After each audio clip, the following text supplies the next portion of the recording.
For 4 years, Eli Morgan had breathed through a mask of chemical suppressants, playing the part of the perfect, emotionless assistant. He was the shadow behind the city's most feared alpha CEO, managing an empire from the 82nd floor with an ironclad precision that even Damien Cross couldn't fault. He was the ghost in the machine, until one violent summer storm trapped them together. In the suffocating silence, the suppressants failed, and the storm revealed the scent Eli had spent 4 years hiding. This is the story of the day the perfect assistant broke, and the titan who realized far too late that he had already been unraveled. If you're ready to watch an empire crumble and see how one secret changes everything, make sure to hit that subscribe button and turn on notifications for BL Heartstrings stories. We bring you the most intense Alpha Omega stories every week. Now let's begin. Chapter 1. The Man Behind the Schedule. There were 3 things every employee at Cross International learned during their first week. Never arrive late. Never enter the executive floor without permission. And never, ever make the Alpha CEO repeat himself. Damien Cross built his company with the same cold precision he applied to his life. At 36, he didn't need to shout. One look from those gray eyes was enough to make the most powerful men in the city hold their breath. His stance was unmistakably clear. Zero interest in romantic entanglements and no patience for anyone who let their biology dictate their life. To him, emotion was a structural weakness. Yet there was one person who walked into that office without knocking. Your 9 o'clock meeting has been moved to 9:30. Eli Morgan crossed the expansive executive office, his movements every bit as precise as the man seated behind the desk. He placed a cup of black coffee exactly where it belonged, no sugar, just a splash of cream to settle a restless stomach. Legal found a liability clause in Section 14 that needs your approval, Eli continued, his eyes on his tablet. Your driver will be downstairs at 11:15, and your mother called twice. The steady rhythm of typing stopped. My mother? She wants to know if you're attending your cousin's mating ceremony on Saturday. No. I already told her you would. Damien slowly lifted his head. The silence that followed would have made a junior executive break into a cold sweat, but Eli didn't even blink. He felt a bead of sweat track down his own spine, not from the reprimand but from a sudden toxic heat beginning to pool in his blood. He forced his voice to remain steady. You exceeded your authority, Damien said, his voice low. You say that every time. And yet you continue doing it. Because you continue thanking me afterward. My performance includes preventing your mother from confronting you in front of the board. A long silence settled between them. Damien took a slow sip of his coffee. Saturday, he grunted. What time? 6. It's been on your schedule since Monday. Something that almost resembled amusement flickered through those cool gray eyes before disappearing. Eli never missed those small shifts. You have 17 minutes before the finance briefing, Eli said, turning toward the door. Try not to frighten the new analyst. If she presents inaccurate figures, fear will be the least of her problems. Encouraging as always. Eli stepped onto the executive floor, his posture immaculate. But as the heavy door clicked shut, his hand lingered on the handle. A sharp wave of heat rolled through him, starting at the base of his spine. Beneath his crisp white shirt, his skin hummed. The suppressants weren't just fading, they were shattering. He was an Omega hiding in the heart of an Alpha's empire, and the storm outside was nothing compared to the one brewing in his veins. He had 17 minutes to take his pill, or the man behind that door would finally learn the scent of the person who knew all his secrets. Chapter 2. The Scent Beneath the Rain. By 7 that evening, a relentless downpour had sealed the city behind a wall of rain. Fog clung to the floor-to-ceiling windows of the 80-story tower, blurring the neon lights below into streaks of amber and blue. Inside the executive suite, the silence was heavy, almost predatory. The floor had emptied hours earlier. Damien stepped out of his office, a file tucked beneath one arm. Eli. Silence. His gaze immediately landed on the empty desk. Usually Eli was an unmovable fixture, but the desk was bare. Damien's jaw tightened. He dismissed the sudden spike of irritation as a disruption to his routine, never stopping to wonder why 5 minutes of Eli's absence suddenly felt like an eternity. In the small break room, Eli Morgan leaned heavily against the cool marble counter, his breath coming in shallow, ragged rasps. Pain, sharp, twisting, and relentless, coiled low in his abdomen like heated wire. He withdrew a slim, unlabeled silver foil packet from his jacket. Empty except for one tiny chalky white tablet. The last one. The clinic doctor's warning about liver failure felt like a distant threat compared to the literal fire currently clawing its way through Eli's veins. But he didn't have a choice. At Cross International, an unbonded Omega wouldn't be judged on merit. He'd be a scandal. 4 years of brilliance would be rewritten as manipulation. He would rather destroy his body with chemicals than become a whispered secret in the shadow of someone else's power. Eli placed the bitter tablet beneath his tongue, swallowing hard against the chemical burn. He splashed icy water onto his face, rebuilding the professional mask he wore like armor. When he stepped back into the office, Damien was framed by the storm beyond, his suit jacket gone and his tie loosened. "You're back," Damien said, his sharp gray eyes tracking Eli's every move. "The environmental report has been uploaded, Mr. Cross," Eli said, his voice a feat of pure will. Damien didn't respond. He took 2 slow steps forward, his nostrils flaring ever so slightly. His voice dropped into a quieter, searching tone. "What is that?" Eli's heart slammed against his ribs. "What is what, Mr. Cross?" "It smells different." Damien stopped less than 2 feet away. "Sweet." The suppressant was battling the fever, but the sheer heat of Eli's skin was allowing tiny traces of his natural scent to bleed out. "It's likely the new floor cleaner," Eli replied without hesitation. "Or the ozone from the storm."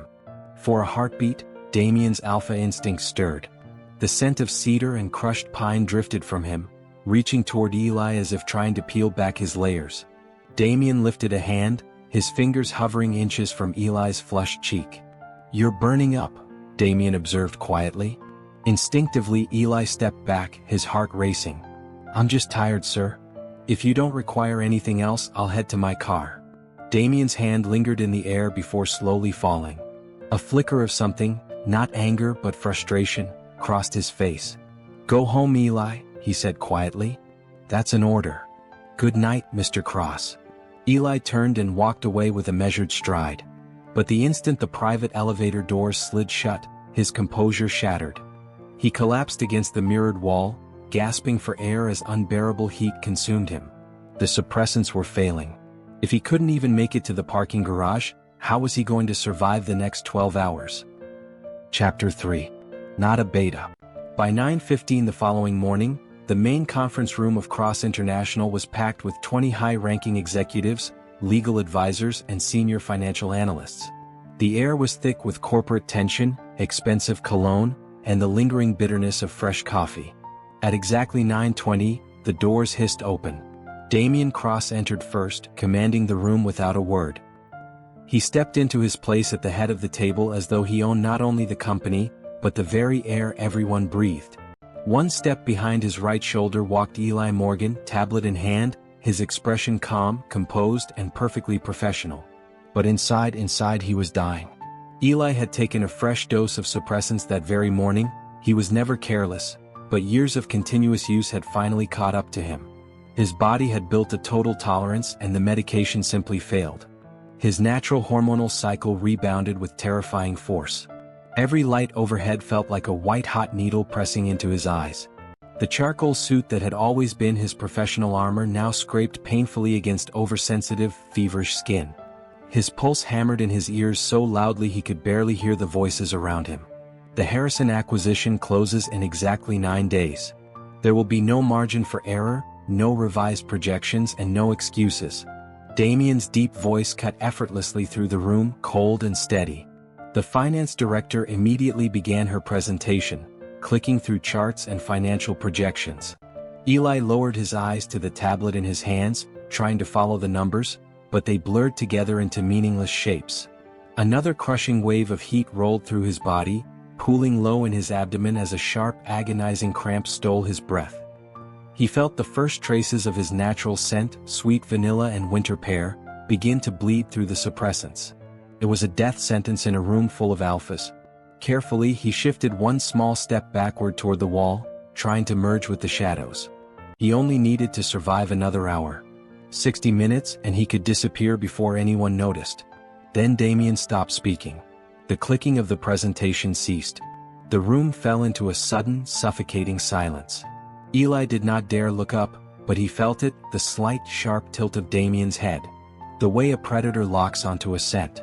20 executives glanced nervously between the CEO and the presentation screen, each wondering who had just made a career-ending mistake. Damien was not looking at the screen.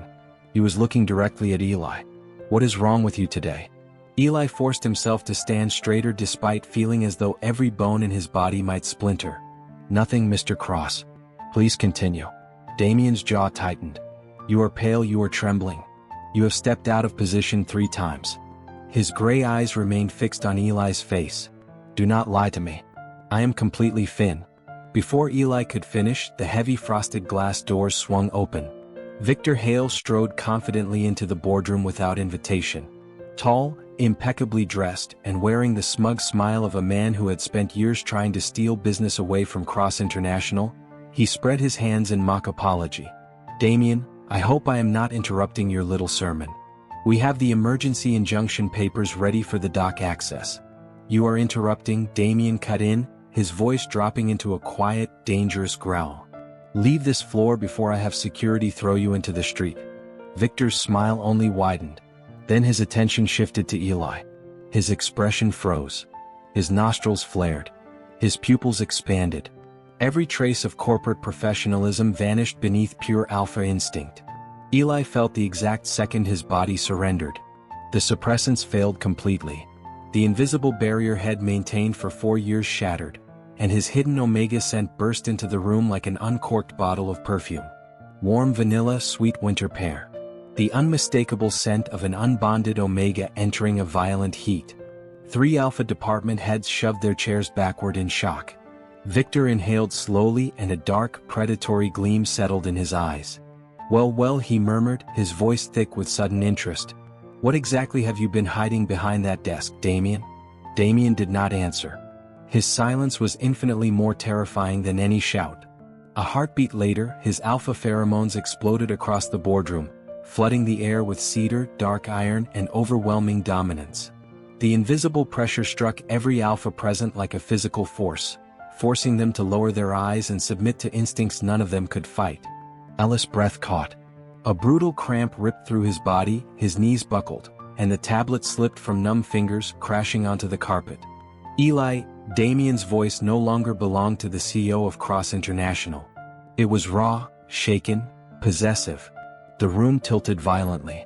Eli reached blindly for the edge of the conference table, but before he could fall, a powerful arm wrapped around his waist and lifted him effortlessly into strong, familiar arms. His eyes fluttered open. Cedar, the clean, comforting scent he had worked beside for 4 years, surrounded him like an impenetrable shield. Damien stared down at the pale, feverish man in his arms. For the first time in 4 years, the legendary CEO's perfect composure was completely gone. "You are an Omega," he whispered, his voice rough with disbelief. Alice's trembling fingers clutched weakly at the lapel of Damien's suit. I can explain, Mr. Cross." Damien's expression hardened. Slowly, he lifted his head and swept his gaze across the frozen boardroom. "Everyone out." The command echoed through the room with absolute authority. Now, no one argued. Executives snatched up their files and hurried for the exits. Only Victor remained near the doorway, his eyes still fixed on Eli. "If you ever grow tired of hiding his brilliance in your shadow, Damien," Victor said smoothly, "my firm would be delighted to offer Mr. Morgan a much more comfortable position." Damien turned toward him. "If you speak to him, look at him, or say his name again," he said in a terrifyingly calm voice, "I will destroy every subsidiary your family owns before today's market closes." Neither alpha looked away. After a long moment, Victor gave a slow smile and finally walked out. The doors slid shut. Silence settled over the room once again, broken only by Ellis' uneven breathing. Without another word, Damien adjusted his hold and carried Eli toward the private elevator. "Damien, please?" Eli whispered, his voice barely audible. "You have to put me down. If people see you carrying me, everything I built." Damien swiped his keycard, and the elevator doors closed behind them, sealing them away from the rest of the world. He looked down at Eli, his gray eyes burning with emotions he no longer understood. "You spent 4 years organizing every second of my life," Damien said quietly. "You know when I sleep. You know when I eat. You know my mind better than anyone on this earth. And somehow, his arms tightened almost imperceptibly around Eli. I never realized the person standing closest to me was destroying himself just to stay by my side. A tear escaped the corner of Eli's eye. I had to, he whispered. I wanted you to see me. Not an Omega, just me. Damien lowered his head until only inches separated them. I have always seen you. Chapter 4, The Void at the Desk. The executive suite on the 82nd floor was completely silent, yet to Damien Cross, it was deafening. For 48 hours Eli Morgan had been gone. There was no porcelain cup of coffee placed precisely 2 inches to the right of his laptop. Instead, Eli was in a private room at the Cross Family Medical Center, sedated while doctors flushed 5 years of toxic, military-grade suppressants from his system. Damien stood before the windows, staring at the city. The storm had passed, leaving a mocking blue sky. For the first time in years, the silence of his office didn't feel like peace.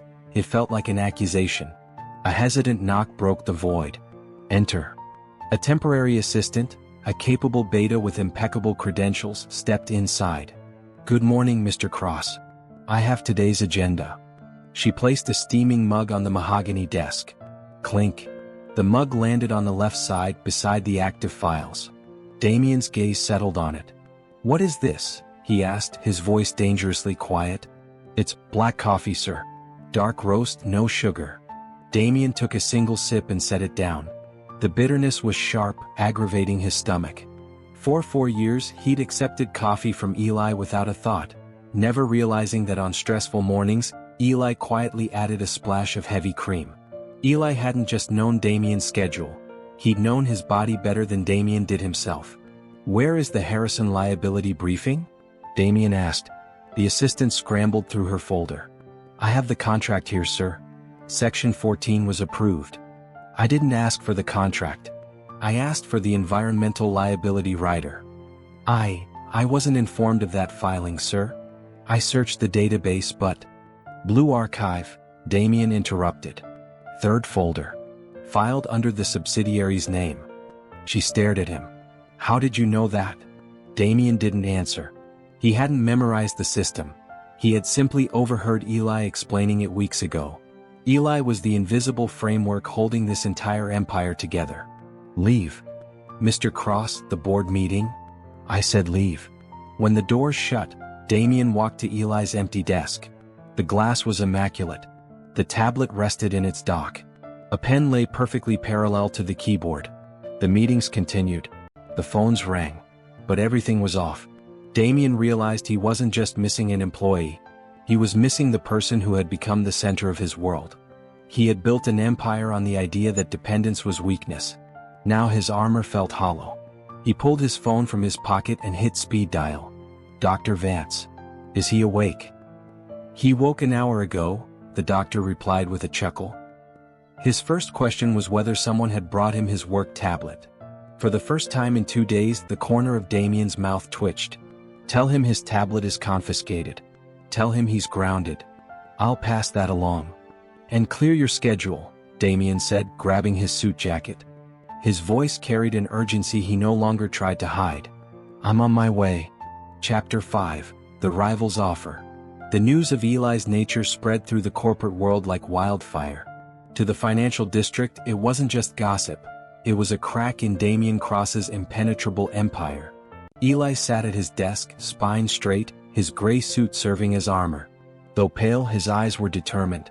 Dr. Vance had ordered 3 weeks of leave, but Eli was back in 4. He refused to be seen as fragile. The elevator chimed. Victor Hale stepped out, followed by a courier carrying rare white orchids and a silver envelope. The floor went silent. Eli didn't flinch. He stepped in front of Damien's door. Mr. Hale. You do not have an appointment. Victor stopped, his nostrils flaring at the faint scent of vanilla and winter pear that Eli could no longer completely hide. I'm not here to see Damien, Victor said loudly. I'm here to see you. He gestured to the orchids and the envelope. An offer. Director of Executive Operations at Hale Logistics. 3 times your salary, equity, and your own executive suite. You'd be an executive, Eli. Not the invisible man behind someone else. I am satisfied with my current position, Eli replied, hands clasped behind his back. Are you? Victor stepped closer, lowering his voice. Damien Cross sees emotion as a weakness. He'll never claim you. The moment you're inconvenient, he'll replace you. Eli's jaw tightened. My value is based on my abilities, not my biology. Then prove it, Victor said, reaching out to touch Eli's arm. I know how to treat a gifted Omega. The office doors slammed open with a bang that shook the floor. Damien Cross stood there, sleeves rolled up, eyes burning with a fury that silenced the room. His alpha presence surged, cedar and dark iron flooding the corridor like a physical weight. Get your hands off him, Damien growled. In 3 strides, Damien seized Victor's jacket and slammed him against the elevator doors. If you ever set foot here again, he said in a terrifyingly quiet voice, I'll bankrupt every company your family owns. If you ever try to touch what's mine again, you'll learn exactly how far I'm willing to go. Damien shoved him into the elevator. When the doors shut, the silence returned. Damien walked to Eli's desk, picked up the orchids and dropped them into the recycling bin without a word. He leaned over the desk, inches from Eli's face. Did you consider it? 3 times my salary is tempting, Mr. Cross, Eli replied, unblinking. Eli. I told him no before you ever walked out, Eli whispered. Damien went still, the tension in his shoulders finally breaking. What? He offered you everything you said you wanted. Eli leaned in closer. Because no one knows how you take your coffee. And they wouldn't know what to do when you insist on ruining your own stomach. Damien stared at him. For 4 years he'd called Eli an employee. But as the scent of vanilla blended into his cedar, he finally accepted the truth. He didn't just need Eli to run his company. He was falling in love with him. Chapter 6: The Collision.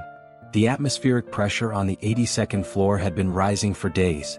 Since Eli had stopped his suppressants, his body had been a ticking time bomb, a heavy repayment for 5 years of chemical silence. By Friday evening, a torrential storm trapped the floor in shadow. The city was swallowed by rain, leaving the executive suite like an island in the clouds. Eli sat at his desk, hands trembling. The air felt thick like velvet. A slow-burning fuse had finally hit the powder keg. Inside the office, Damien stared blindly at his screen. Every breath he took tasted like Eli, sweet vanilla and winter pear. For an alpha of his dominance, the air was becoming unbreathable. It was a siren song he had fought for 48 agonizing hours. A sharp cramp tore through Eli's abdomen. A broken gasp escaped him and his tablet clattered onto the glass. Inside, Damien's head snapped up. Moving with predatory speed, he yanked the doors open. Eli was slumping forward, damp with feverish sweat.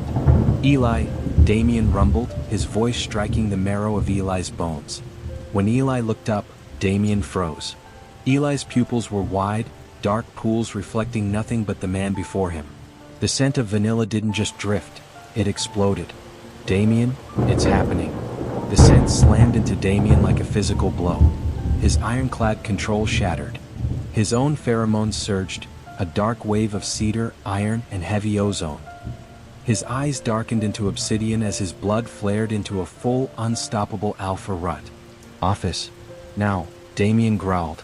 It wasn't a request, it was a command that vibrated through the floorboards.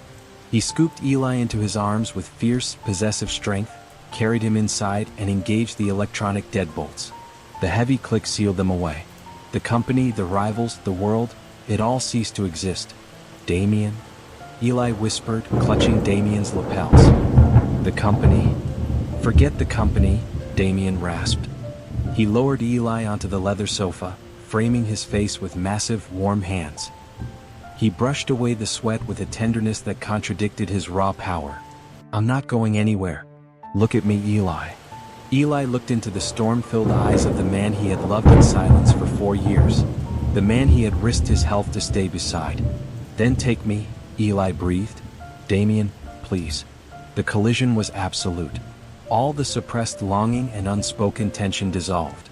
Damien's dominant cedar wrapped around Eli's vanilla, sealing out the rest of the world.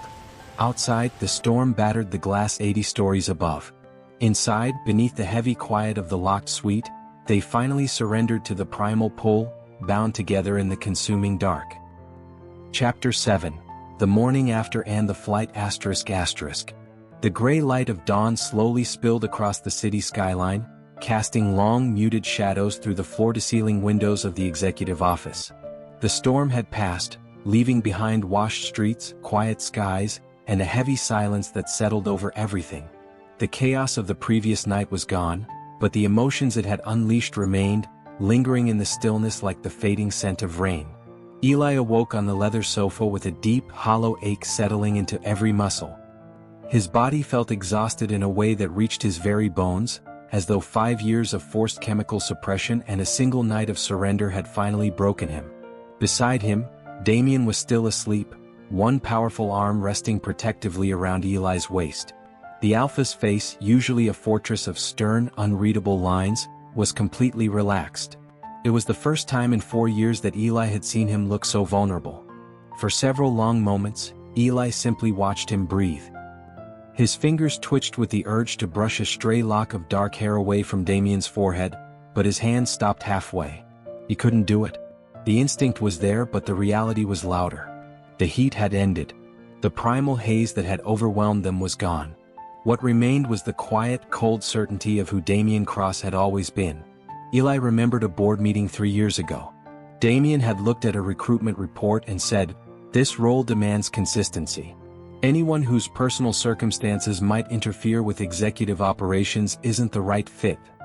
At the time, Eli had just kept typing. But those words had become a cage. He remembered the business magazine interview where Damien had been asked about marriage. His answer had been immediate: "I've never had any interest in bonding. My responsibility is to this company." To Eli, those words weren't just professional stances, they were a door closing forever. Carefully, Eli lifted Damien's heavy arm and slipped away. He dressed with trembling hands, avoiding the sofa as if it were a crime scene. He walked out before the sun was fully up, feeling less like an employee and more like a ghost quietly disappearing from a life he no longer believed he was allowed to haunt. The following 3 weeks were a slow-motion collision.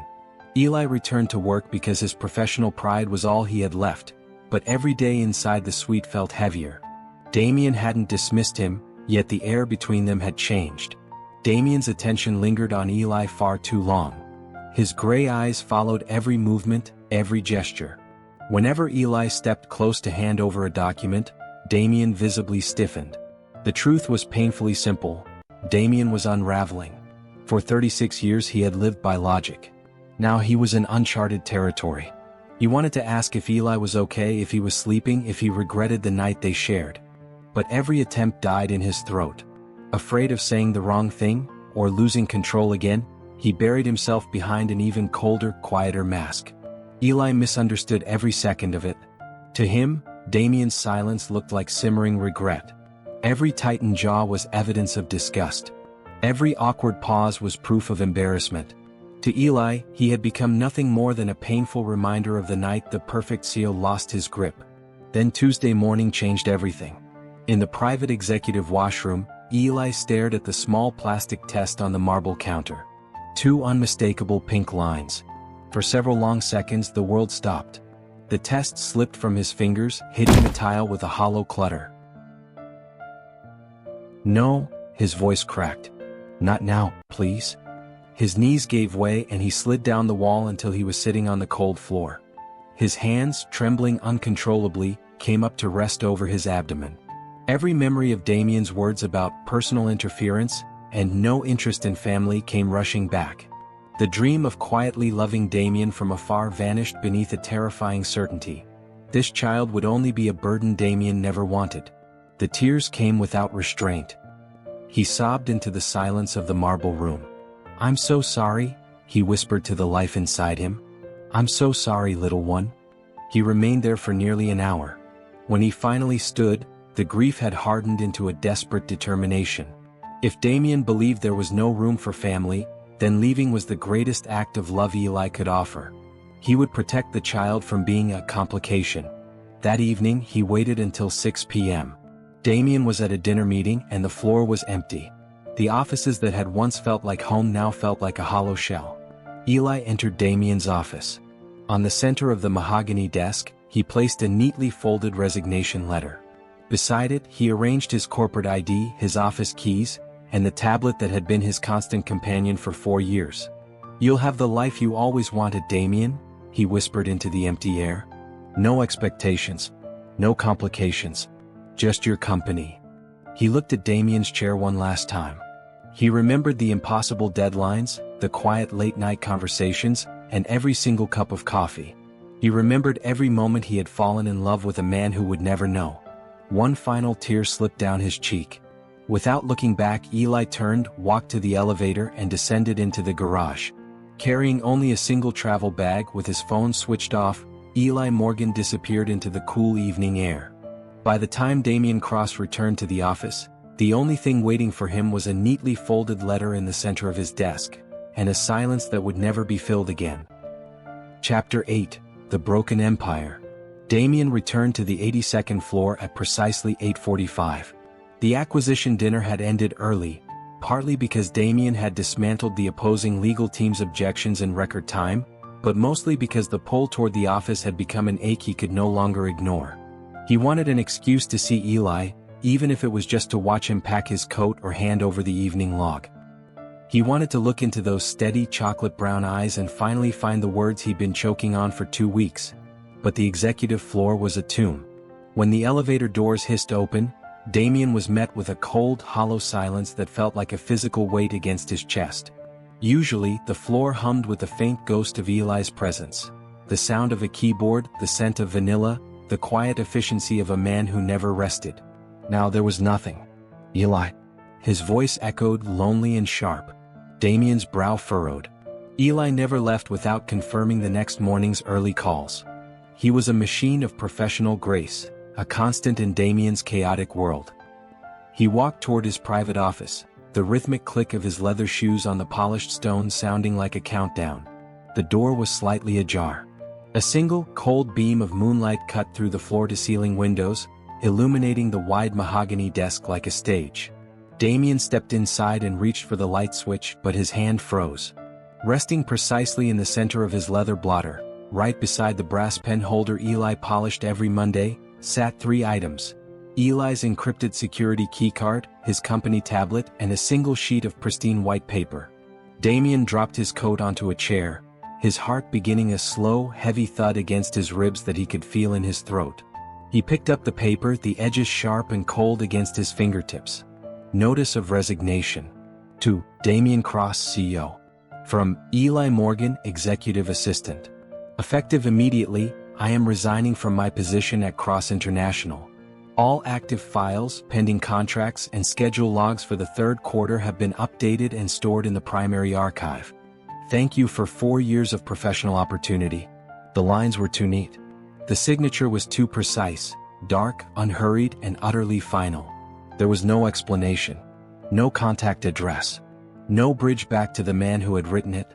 "Eli," Damien called out again, his voice lower this time, cracking with a sudden, primitive panic. He snatched his phone and hit speed dial. "The mobile number you have dialed has been disconnected." The digital voice was a serrated blade. He whirled around, lunging for Eli's desk in the corridor. He yanked open the drawers. Empty, the small desk organizer, the personal ceramic mug Eli kept in the back cabinet, the extra silk ties Eli kept for Damien's long nights, everything was gone. It was as if Eli Morgan had never existed. Damien stood in the dark hallway, the resignation letter trembling in his large fist. His dominant alpha instincts, dormant and controlled for 36 years, suddenly roared to life with terrifying force. His cedar pheromones spiked violently, turning the air thick and bitter with desperate distress. "Find him." Damien roared into his phone minutes later, the sound vibrating the glass windows. "Track his car. Get HR on the line. Find Eli." By 3 in the morning, the executive floor was lit like a stadium, the harsh fluorescent lights exposing the cracks in Damien's composure.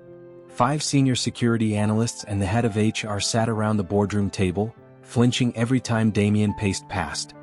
He had discarded his tie, his dark shirt was unbuttoned at the throat, and his eyes were bloodshot. He looked like a man unraveling at the seams. "His apartment is empty, Mr. Cross," the lead investigator reported quietly, not daring to look up. He turned in his keys to the landlord at 7:15 p.m. paid the lease termination penalty in cash. He didn't just walk out, Damien rasped, his chest heaving as if he'd been running. A man doesn't erase 4 years of his life in 3 hours unless he is running. Sir, the HR director began, her voice trembling. Mr. Morgan left an official resignation. Legally speaking. I don't care about the legalities, Damien snarled, his heavy aura flooding the room with such crushing force that the air seemed to vanish. He is not just an employee. The room fell dead silent. For 4 years, Damien Cross had treated every human being as a line item on a ledger. Now, the Titan of Cross International was completely, visibly undone. He walked back into the dark of his private office and pressed his forehead against the cold glass window. He remembered the quiet, steady loyalty Eli had shown, a dedication built not on fear but on a deep, genuine respect. Eli had stayed because he respected the man Damien was. And Damien had responded with cold silence and a refusal to acknowledge the heart beating behind his own ribs. His phone buzzed.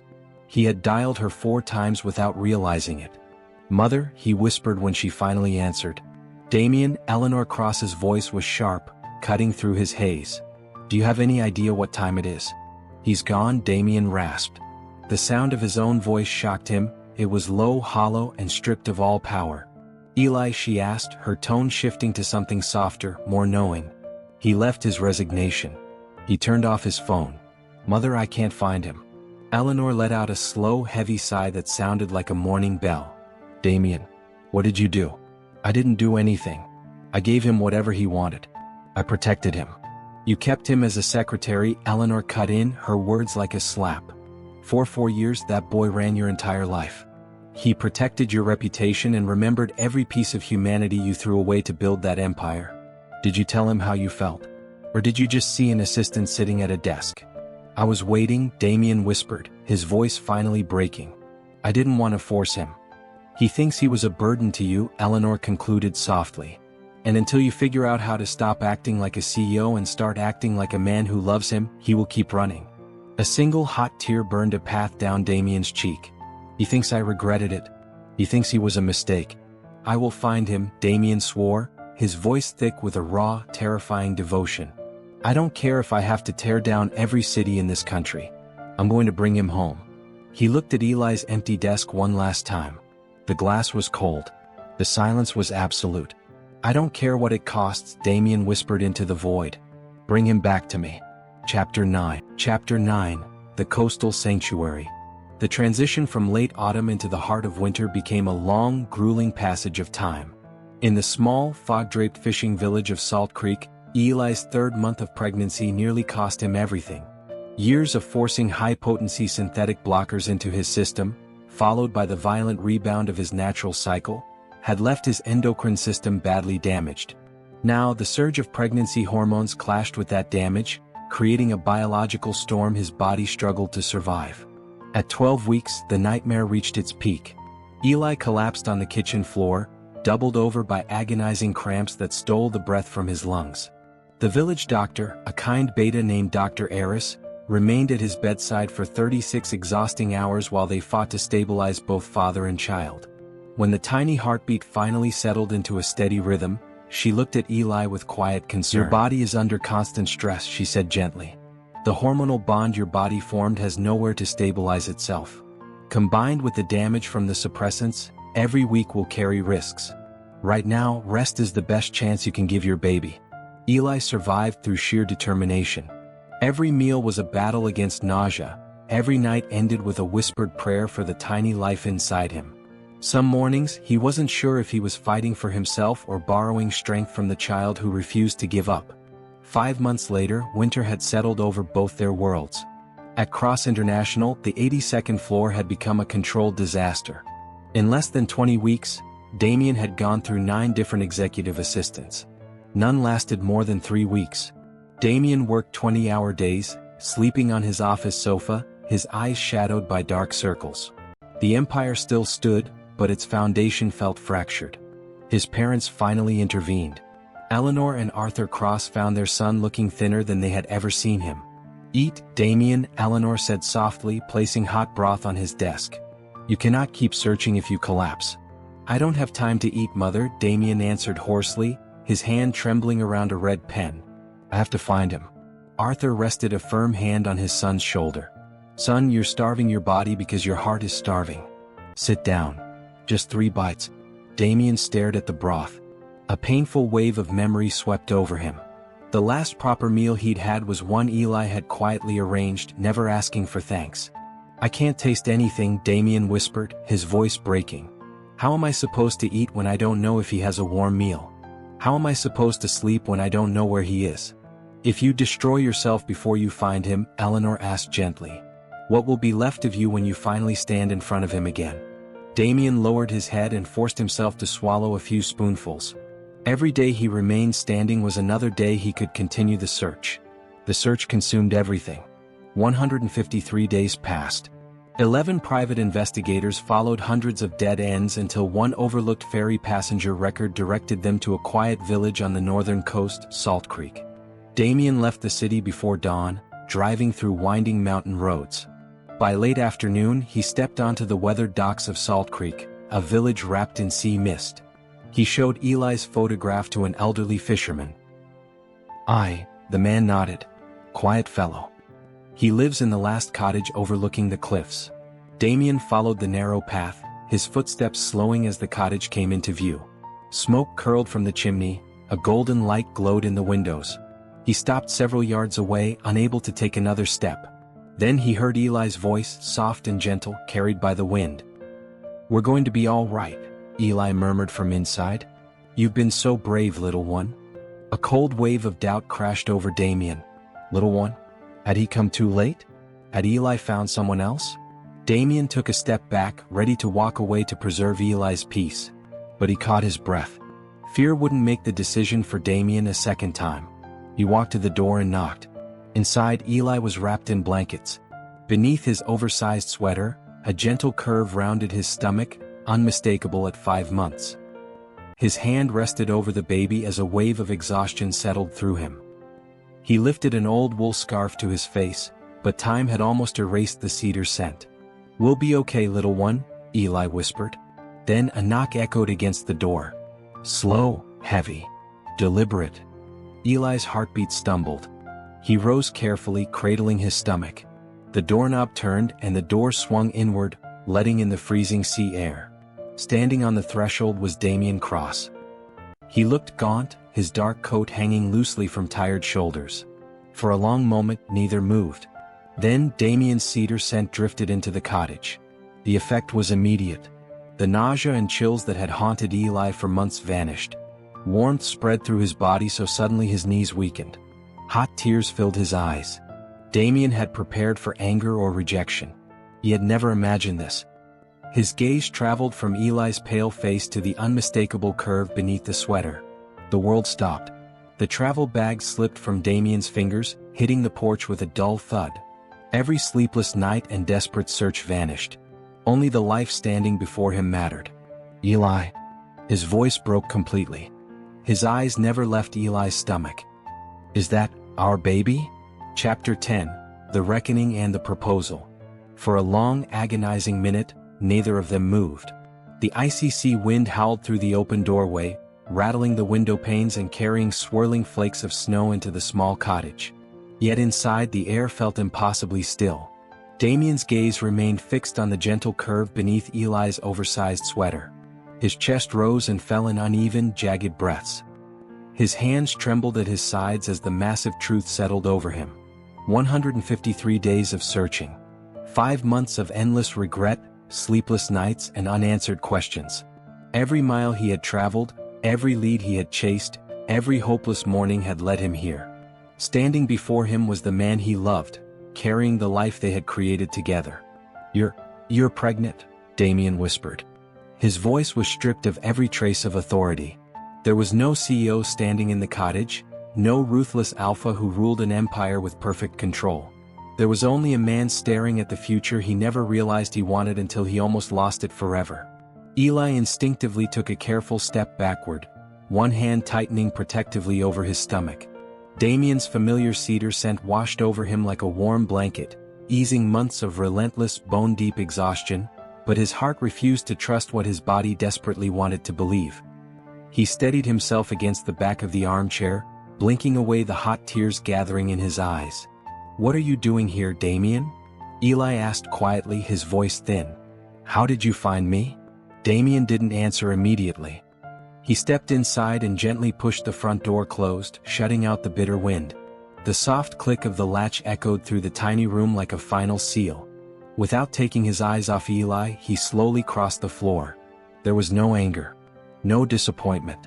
Only an overwhelming relief and a grief so deep it had hollowed him from the inside out. Eli braced himself for the composed executive.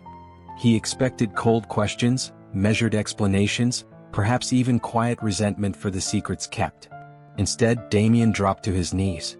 His expensive charcoal overcoat pooled around him on the worn wooden floor, forgotten. Pride, reputation, and status no longer mattered. He bowed his head until his forehead rested gently against Eli's hip, his broad shoulders trembling as months of fear, guilt, and loneliness finally broke free. "Damien?" Eli breathed, his voice barely a whisper. "Please don't run from me again," Damien pleaded, his voice cracking as he carefully wrapped his hands around Eli's waist. His touch was impossibly gentle, as though he feared Eli might shatter. "I can't survive losing you twice. I thought I was strong enough to endure it, but every day without you proved how wrong I was." "Damien, please get up," Eli whispered through trembling lips. "You're the CEO of Cross International." "I don't care about Cross International anymore," Damien answered without hesitation. He lifted his head, looking up into Eli's tear-filled eyes with a raw honesty Eli had never seen. "I stopped caring about that company the moment I found your resignation on my desk. None of it meant anything after you were gone. The empire was just a collection of empty rooms." Eli's breath caught. "You once said you never wanted marriage," he whispered, the memory of those cold interviews surfacing. "You said you didn't want personal relationships influencing your decisions. After that night, I thought I'd become exactly the complication you never wanted." A look of genuine heartbreak crossed Damien's face. "No," he said firmly. He rose just enough to take Eli's hand and press it against his chest, right over his racing heart. "You were never a complication. Eli, look at me." Slowly Eli met his gaze. "The morning after," Damien began, his voice shaking. "I wasn't quiet because I regretted it. I was quiet because I was terrified. I've loved you since the day you stood up to me in my office 4 years ago. I admired your mind long before I understood my own heart. I hid behind schedules and meetings because admitting how much you meant to me frightened me more than any negotiation I'd ever faced. I was a coward, Eli. I used my authority to keep you close because I didn't know how to ask you to stay as an equal." Eli stared at him, the world shifting on its axis. "You love me?" "I love you," Damien answered, his voice growing stronger with the weight of the truth. "I love your brilliance. I love your quiet strength. I love the way you cared for me every single day without ever asking for recognition. And when you disappeared, I realized the life I'd built meant nothing if I had no one to share it with. I wasn't living anymore, Eli. I was just a ghost trying to find his way back to you." Epilogue: The Empire and the Nest. 10 months had passed since Damien found Eli in the quiet coastal cottage. The 82nd floor of Cross International had long since lost its reputation as a corporate war zone. Sunlight streamed through the floor-to-ceiling windows, filling the executive suite with warmth instead of tension. The once silent office now carried the quiet rhythm of people who worked with confidence rather than fear. The empire still ran with its trademark precision, but it no longer felt cold. It felt alive. At the center of the executive suite sat Eli. Fresh off his parental leave, he was back where he belonged, dressed in a perfectly tailored charcoal suit as his fingers moved effortlessly across his tablet. Board schedules shifted, meetings rearranged themselves, and reports flowed exactly where they needed to go under his quiet direction. His complexion was healthy once again, and the faint scent of vanilla and winter pear drifted naturally around him, no longer hidden beneath dangerous chemicals. For the first time in years, he wasn't pretending to be someone else. He was simply himself. "Eli." The familiar deep voice drifted from the inner office. Eli looked up with a knowing smile tugging at the corner of his mouth. "Yes, Mr. Cross?" Damien stepped out into the corridor. He was still every bit the imposing alpha CEO the financial world respected, dressed in another perfectly tailored suit, but the sharp edges around him had softened in ways no business magazine could have imagined. Resting comfortably against his broad chest in a soft linen carrier was their 6-month-old daughter, Maya. Maya had inherited Damien's dark hair and Eli's warm brown eyes. Tiny fingers happily played with the edge of Damien's silk tie while she blew bubbles and answered her father's voice with cheerful little squeaks. "She refuses to stay in the nursery," Damien reported with complete seriousness, though amusement flickered across his face as he looked down at his daughter. "Apparently the only acceptable place to nap is attached to me." Eli laughed softly before setting his tablet aside. "That's because you've spoiled her for 6 months straight. You carried her through every video call while I was home." "I am the CO," Damien replied smoothly. "I approve her nap schedule." Eli simply smiled and reached over to wipe a tiny trail of drool from Maya's chin. As he did, Damien leaned down and pressed a gentle kiss against Eli's temple.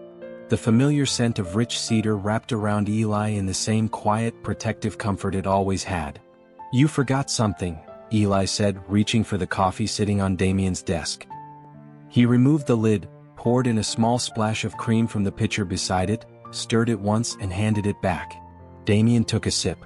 "Perfect," he murmured. Eli only smiled. Some habits never needed explaining. "The driver is waiting downstairs," Eli reminded him after glancing at the time. "Your mother has already called 3 times. If we're late for Friday dinner, Eleanor will come up here herself." Damien chuckled under his breath. "I believe she would." Wrapping one arm around Eli's waist while carefully supporting Maya with the other, he guided both of them toward the private elevator. The Cross family estate welcomed them with the comforting aroma of roasted herbs, fresh bread, and crackling firewood.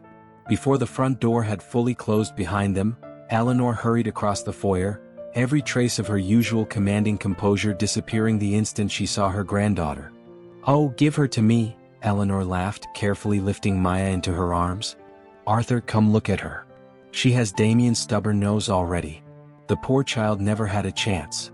Arthur emerged from the dining room with a warm laugh of his own before pulling Eli into a fatherly embrace that still made Eli smile after all these months. Dinner unfolded with easy conversation, laughter, and the comfortable chaos of a family that had finally found its rhythm.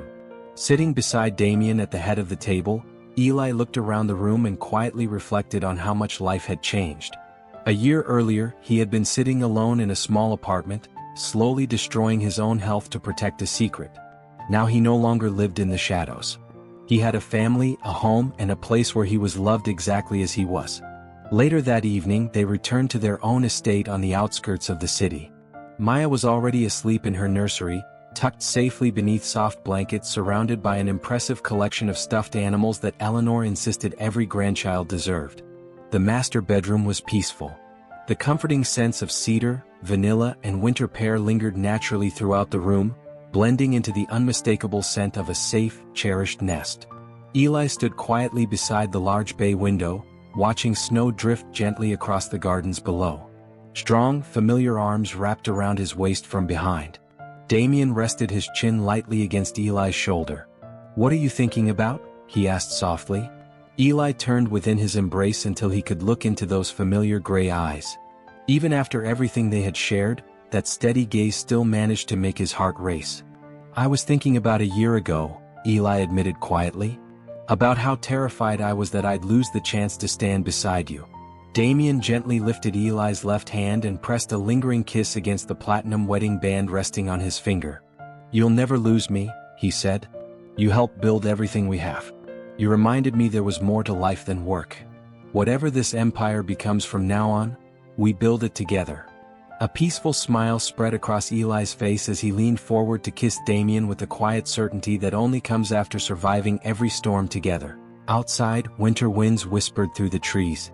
Inside, wrapped safely in the alpha who had become his home, Eli knew one simple truth. His nest would never be cold again. If you enjoyed the love between Eli and Damien, don't forget to give us a like, comment, and subscribe for more heartwarming BL stories. Follow BL Heartstrings stories to never miss a chapter.